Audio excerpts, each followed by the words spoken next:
Patuloy na mainit ang usapin sa pag-abolish o tuluyan ng maalis ang sangguniang kabataan. Ano nga ba ang saloobin ng mga kabataan sa usaping ito? Magpapatrol si Edenel Magtibay. Pagbabago at hindi tuluyang pag-alis ang daing ng mga SK chairman sa isinusulong na pag-abolish ng sangguniang kabataan sa mga barangay. Pero para sa ilang kabataan, hindi na daw nagagampanan ng SK ang kanilang tungkulin. Para sa akin hindi kasi pag nawala yung mga SK, para sa akin kasi sila yung mga future leader natin. So, malaking natutulong nila. Tsaka, yun nga, boses sila ng kabataan. So, mahalaga na, yun nga, marami silang matutulong talaga sa mga kabataan. Hindi po. Bakit? Kasi po yung mga bata natin na nagli-lead ngayon, sila yung magiging future leader natin someday. So, dapat sila habang bata sila matitrain sila. At saka yung mga kabataan natin dito, kailangan na niya ng boses sa masa. Yung kanilang mga hinaing dapat meron ding mga tumutugon. Siyempre yung SK, isa yan sa tumutugon sa mga hinaing ng kabataan dito sa lipunan natin. Kaugnay ng usaping ito, ngayon ay nakatakdang umalis ang debate team ng Palawan State University para sumalang sa square-off ng ABS-CBN News Channel o ANC. Binuo ang SK para mabigyan ng boses ang mga kabataan sa iba't ibang lugar. Pero ano na nga ba ang kanilang papel sa bawat barangay ngayon at bakit ito kinakailangang alisin? Yan ang ating aalamin sa Boses ng Palawan. Kapamilya, kaugnay ng balitang yan, makakasama po natin mula pa po sa Kamaynilaan si Commissioner Grace Padaca mula sa COMELEC. Commissioner, magandang hapon po. Welcome sa Boses ng Palawan. Hello, magandang hapon po sa inyo sa Palawan. Commissioner, ano po ang sinusulong natin at ano yung tingin natin dito? Dapat nga po bang ma-abolish na o dapat lang pong ma-reformat yung ating sangguniang kabataan? Kami po sa COMELEC ay hindi po nagbibigay ng stand on this. Kami po ay mga simple election administrators lamang. Kung ano po ang magiging desisyon ng Congress, so if ever, kung ito po ay i-postpone ng SK elections on October 28, or i-reform or i-abolish. Kaya we know that this is quite an issue. Kaya hiniling po namin sa inyong sister station, yung ANC News Channel, na sana magkaroon ng debate para pag-usapan ito. At yun na nga, gagawin na po ito bukas, 7 p.m. sa ANC with no less than your students from the Palawan State University. Pero po, ano po yung nakukuhang reaksyon natin na kadalasan patungkol po dito sa usapin ng sangguniang kabataan? Totoo po ba yung sinasabi na nagiging po itong nursery para po sa mga political dynasties? Well, naririnig po namin yung mga yan.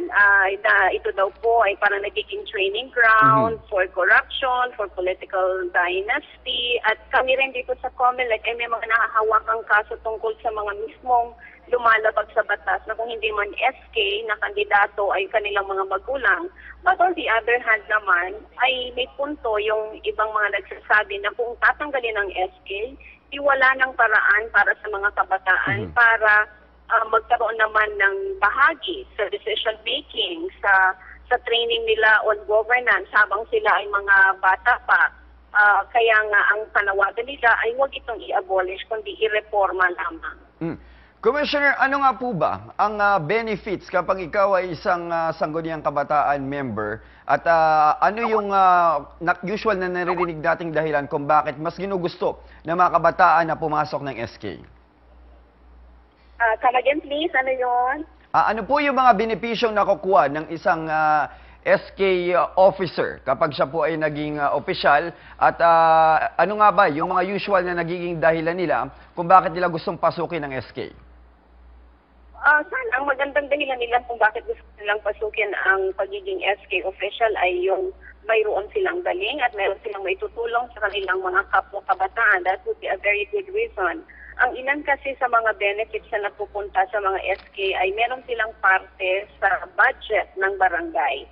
A certain percentage of the money of the barangay ay dapat naka-assign sa sangguniang kabataan. Now, if they have projects, halimbawa, na ilalapit nila sa congressman, sa mayor, governor, or even senator, kung mapapayagan ito ng mga pinuno at bibigyan sila ng funding, yun ay isang opportunity for them, benefit na sana huwag nilang gamitin para sa kanilang sarili, kundi para sa kanilang mga projects sa mga kabataan sa barangay.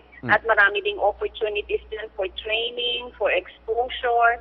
Maganda rin naman yung idea ng Sangguniang Kabataan. Kaya lang may mga nagsasabi na masyadong bata ang 15 to 18 years old. Siguro kung kailangan i-reform ito, yung medyo mas mature na sila at hindi yung halimbawa aalis sila sa kanilang barangay dahil nag-aaral sila sa city pag sila nag-college na. So yun po yung mga iba't ibang issues na lumalabas.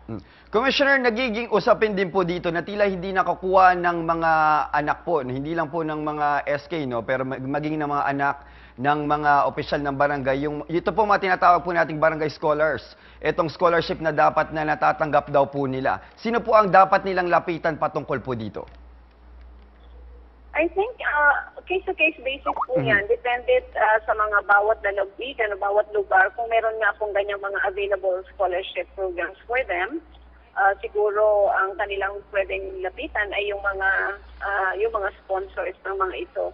Kaya nga po kami dito sa Commission on Elections ngayon, may campaign para sa registration na gagawin sa Lunes, starting July 22 up to July 31, na sana mag-register ang lahat ng mga more than 18 years old na para makasali sila sa ating eleksyon. At hindi lang yun pang kabataan, pwede rin namang may mga 20 years old na pwede nang tumakbo bilang barangay kapitan o barangay kagawad kasi ang ating minimum age naman para sa kandidatura ng mga ito ay 18 years old na. So hindi lang kailangang sa Sangguniang Kabataan pwedeng sumali ang mga kabataan because ang kabataan naman po sinasabi hanggang 40 years old yan eh. So pwede na rin silang doon sa regular officials ng barangay. Commissioner, mensahe po natin sa mga kapamilya po natin dito sa Palawan lalo pa. At marami pa rin ang naghihintay kung ano nga bang mangyayari dito sa ating Sangguniang Kabataan. Yeah, unang-una po, gusto ko kayong anyayahan bukas na magpakinggan ang mga estudyante ng Palawan State University. Panoorin silang makipagpabate sa mga estudyante ng San Sebastian College Recoletos de Manila sa issue ng i-abolish ba o hindi ang Sangguniang Kabataan. Ang mga pangalan po ng mga estudyante ng Palawan State University na makikidebate sa Manila bukas ay sina Joanna Sara Diva, Rhea Jean Kindara at si Jennifer Vicente. So sana po mapanood nyo yan. At sa lahat ng mga kabataan at iba pang taga-Palawan na hindi pa rehistradong botante, kung kayo ay 18 years old na, meron po kayong 10 araw na makapag-register para makaboto. Ito ay gagawin po ang registration muli mula Lunes, July 22, up to July 31. 10 araw po yan. Pumunta lang kayo sa COMELEC office ng inyong bayan at mula alas 8 ng umaga hanggang alas 5 ng hapon. Thank you very much, Boses ng Palawan. Maraming salamat din po mga kapamilya. Nakasama po natin si Commissioner Grace Pandaca mula po sa ating COMELEC.